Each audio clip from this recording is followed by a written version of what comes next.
ఎన్నికలకు ముందేమో అరిచేతిలో వైకుంఠం మంచి బ్రహ్మాండమైన ఈస్ట్మన్ కలర్ రంగుల సినిమా చూపెట్టిండ్రు. ఇది చేస్తాం అది చేస్తాం పొడి చేస్తామని. ఇవాళ పరిస్థితి ఏంది తెలంగాణలో?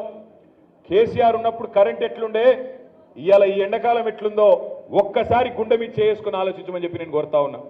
కేసీఆర్ ఉన్నప్పుడే కరెంటు బాగుండే అనేటోళ్ళు ఒక్కసారి చేయి లావట్టండి. నా కోసం లావటకండి, మోమాటానికి లావటకండి.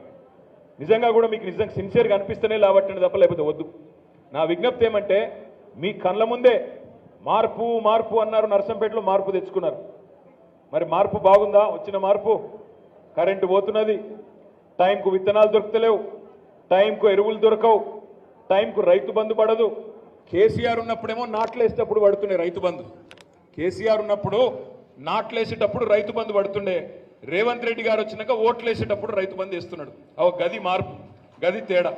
డిసెంబర్లో వేయాల్సిన రైతు బంధు ఇవాళ మేలో పడుతున్నది అంటే వాళ్ళు చెప్పిన మహామార్పు, వాళ్ళు చెప్పిన గొప్ప మార్పు, వాళ్ళు తీసుకొచ్చిన గొప్ప మార్పు ఇది.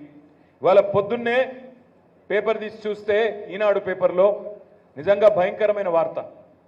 మీ అందరికీ నర్సంపేటలోని పేదలకు పెద్ద దిక్కుగా ఉన్నది దశాబ్దాల కాలంగా ఎంజీఎం ఆసుపత్రి.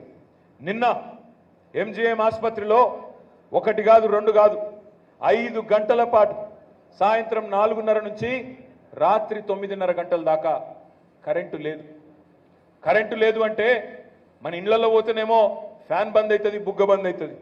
కానీ ఎంజీఎం హాస్పిటల్లో 5 గంటలు కరెంటు పోతే ఒక్క జనరేటర్ కూడా పనిచేయకపోతే అక్కడ ఇంక్యుబేటర్లో ఉండే చిన్నపిల్లల పరిస్థితి ఏంది, నవజాత శిశువుల పరిస్థితి ఏంది, ఐసీయూలో వెంటిలేటర్ మీద ఉన్న పేషెంట్ల పరిస్థితి ఏంది? ఇదేనా మార్పు? ఇదేనా మనం ఏరి కోరి తెచ్చుకున్న మార్పు? దయచేసి ఆలోచించండి.